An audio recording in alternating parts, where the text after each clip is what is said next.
Okay, boys, here we go.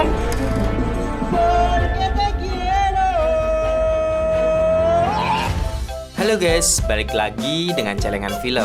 Kali ini kita akan membahas film yang berjudul Snipers 2022. Film Sniper ini diadaptasi dari aksi para penembak jitu dalam gerakan Cold Gun dalam perang membantu Korea. Dari musim dingin tahun 1952 hingga awal tahun 1953, tentara sukarelawan rakyat Tiongkok membentuk jalan buntu di medan perang Korea. Seperti apa kisah selanjutnya? Mending mari kita menonton. Film ini diawali di tengah pegunungan bersalju. Para penembak jitu sedang membidik rombongan truk tentara Amerika yang sedang melintas. Dari kejauhan mereka juga tengah bersiap melepaskan tembakan mereka. Dalam hitungan ketiga, tembakan pun dilepaskan ke arah rombongan truk tentara Amerika yang tengah melintas. Saat berdiri dari penyamarannya untuk memastikan sasarannya, ternyata ada tembakan yang melesat sehingga masih ada tentara Amerika yang masih hidup dan balik memberondongkan senjata. Para penembak jitu itu pun kembali tiarap di antara salju. Tapi ada satu penembak jitu yang kembali membidik sasaran dan tembakannya tepat di kepala lawan.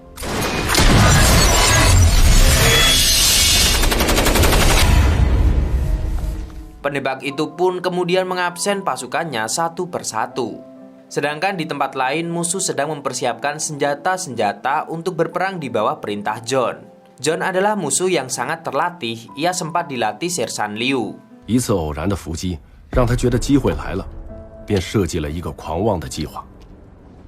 Sedangkan di markas tentara relawan Tiongkok, Sersan Liu memberitahu pasukannya jika mereka ada misi menyelamatkan dua intelijen yang semalam baru saja disergap.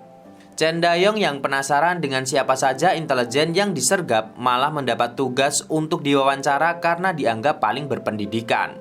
采访我，你话有文化，代表部呗。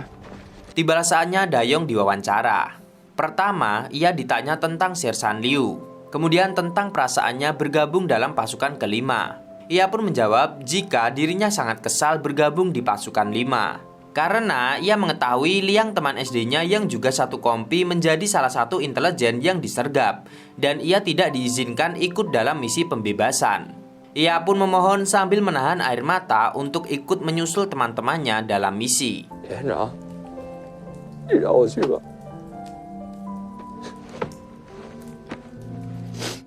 Saat dalam perjalanan, Sersan Liu dikejutkan dengan Dayong yang berlari menyusul rombongan. 连长放你了的啊，你话肯定又哭了是不是？ Tibalah mereka di lokasi tujuan. Sersan Liu meminta pasukannya maju setelah mengintai kondisi. Dayong yang awalnya tidak maju akhirnya meminta izin untuk ikut maju. Tapi tak lama setelah itu Sersan Liu melihat ada musuh dan meminta pasukannya tiarap. Tapi sayangnya beberapa pasukannya tertembak lawan. Suasana semakin memanas karena lawan terus memberikan serangan. Bahkan Dayong dan Su berada dalam posisi yang sulit. Yi yang semula ingin menyelamatkan Sun yang sekarat justru tertembak di bagian kepala karena mengabaikan ucapan Sersan Liu yang memintanya untuk tidak bergerak. Dengan sisa prajurit yang ada, Sersan Liu kembali mengatur siasat dan meminta anak buahnya untuk menembak setelah dapat aba-aba darinya. Sersan Liu pun memerintahkan Dayong dan Su untuk berpindah posisi ke parit untuk menarik perhatian lawan dan dari jauh Sersan Liu menembakkan pelurunya.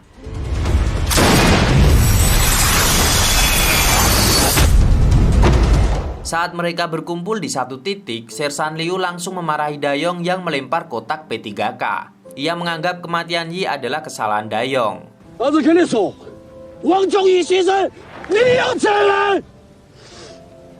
Tiba-tiba dari kejauhan ada seorang anak kecil Korea yang berlarian di tengah medan pertempuran. Ia mencari Liang saat sudah menemukannya.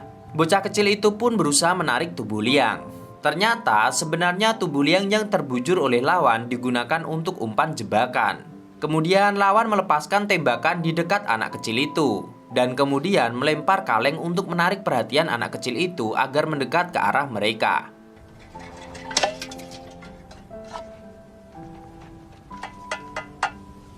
Selanjutnya pasukan yang bernama Cabi menawarkan diri untuk maju dengan berlindung selempeng besi yang sangat berat demi bisa mengikat tali di kaki Liang. Tapi sayangnya lawan tidak kehabisan akal. Mereka menembak ke arah tali hingga putus dan terpaksa membuat Cabi memegangi besi dengan kedua tangannya. Kemudian lawan pun menembak tangan Cabi hingga ia tidak bisa memegang papan besi untuk berlindung. Dan tak lama Cabi tertembak dan terkapar dekat Sun yang lebih dulu tertembak lawan. Melihat temannya tiada, pasukan Sersan Liu yang tersisa pun menangis. Tapi ia meminta mereka untuk berhenti menangis.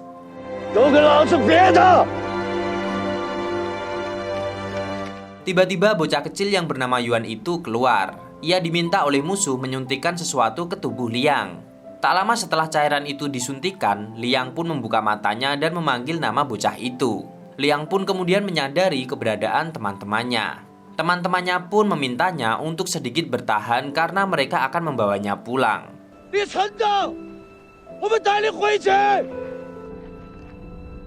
Kemudian Liang yang melihat ada jarum suntik di dekatnya, ia meminta Yuan untuk tetap tinggal dan menemaninya hingga ajal menjemputnya.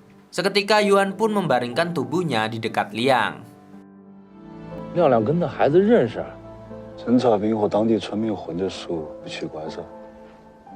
Selanjutnya, di balik persembunyiannya, Sersan Liu kembali membuat siasat untuk mengalahkan lawan.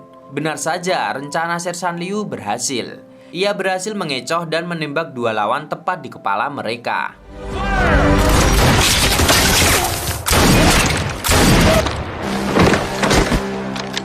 Tak mau tinggal diam, kini giliran lawan yang melancarkan serangan. Mengetahui keberadaan dua anak buah Sersan Liu, lawan pun menembak ke arah peluru roket yang masih aktif hingga mengakibatkan ledakan. Dan dua orang anak buah Sersan Liu pun gugur. That's 2 for 2.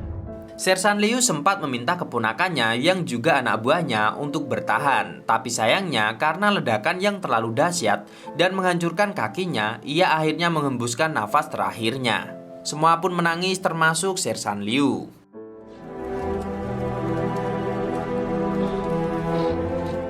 Dayong hampir menyerah menghadapi pasukan Amerika yang memiliki segalanya dalam persenjataan sedangkan mereka tidak memiliki apa-apa dalam berperang. Seketika Sersan Liu pun berteriak, ia mengatakan bahwa mereka masih bisa selamat, kenapa harus mengatakan tidak memiliki apa-apa.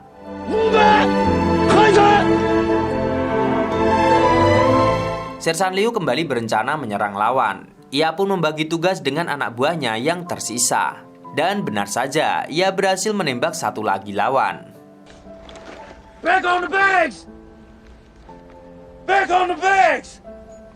Kini giliran membuat Liang yang mulai kehabisan suntikan adrenalin untuk tetap terjaga jangan sampai tertidur, maka dari itu mereka pun bernyanyi sambil berteriak agar Liang mendengar dan tersadar.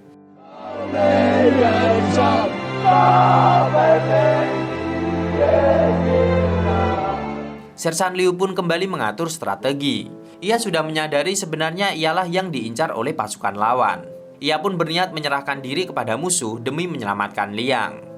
Ia pun berjalan ke arah musuh bersama Laoer. Laoer yang berada di belakangnya pun terlihat sangat takut sambil menahan air matanya melihat beberapa teman-temannya yang sudah terkapar dan mendengar pesan terakhir Sersan Liu.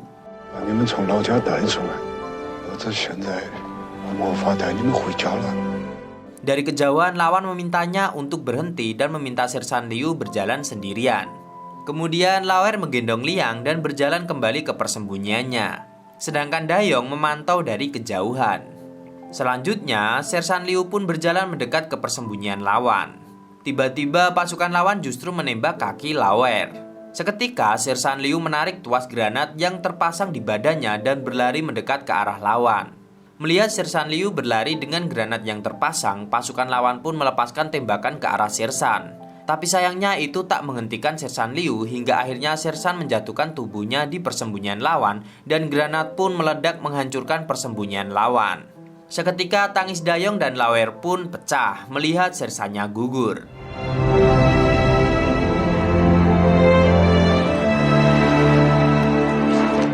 Selanjutnya, Laoer pun berteriak meminta bantuan Dayong untuk mengevakuasi Liang terlebih dahulu. Dayong yang terlihat sangat marah hampir saja menghujani musuh dengan pelurunya. Tapi Lawer kembali mengingatkan pesan Sersan untuk tidak melenceng dari misi. Dan ternyata dari pihak lawan bukan pasukan John yang menembak kaki Lawer, tapi teman satu negara John yaitu Kapten William yang meragukan kemampuan John dalam misi tersebut. John yang sangat marah pun berjanji akan menghabisi temannya itu karena mengacaukan misinya. You screwed up my mission. I'm gonna kill you. Saat Lawer akan mengikatkan tali ke tubuh Liang, dari kejauhan musuh pun menembak bagian dada Lawer.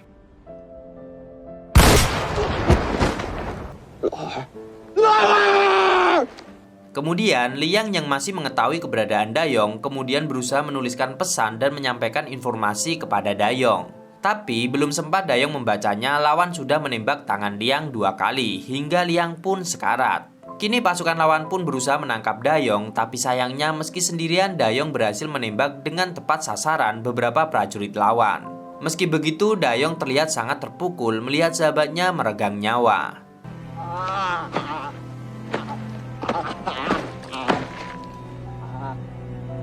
Pasukan lawan pun semakin menggila di bawah pimpinan Kapten William. Meski hampir meledakkan seluruh bukit, Dayong masih selamat dan berhasil menembak kepala Kapten William.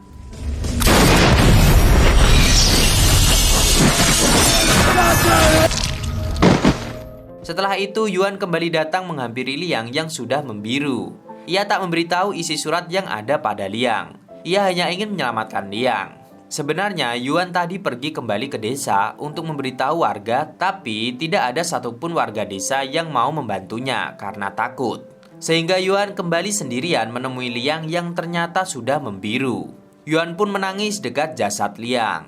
Melihat kedatangan Yuan, John pun berniat menyandera bocah Korea itu.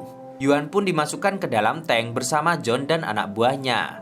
Dayong yang begitu lincah berhasil menjebak tank John melintasi jebakan yang sudah dipasang.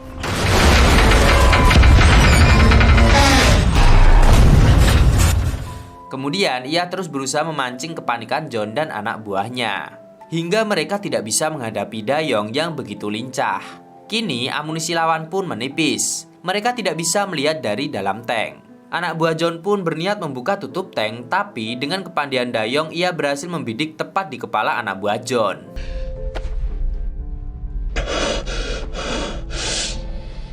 Kini John turun tangan. Ia turun ke bawah tank, sedangkan Dayong yang terluka hanya bisa bersembunyi di balik batu besar.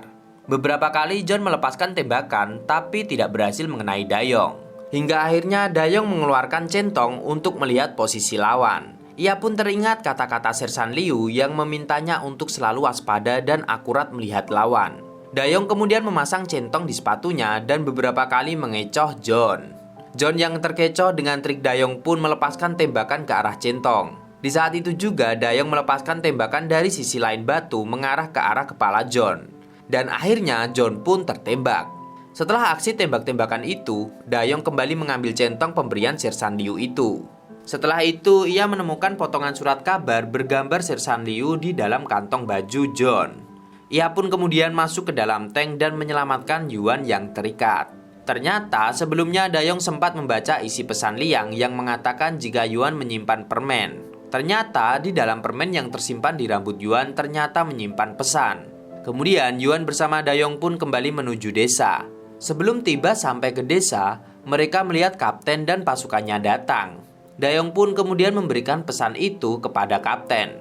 Ternyata pesan itu berisi strategi, rencana, dan letak pasukan lawan.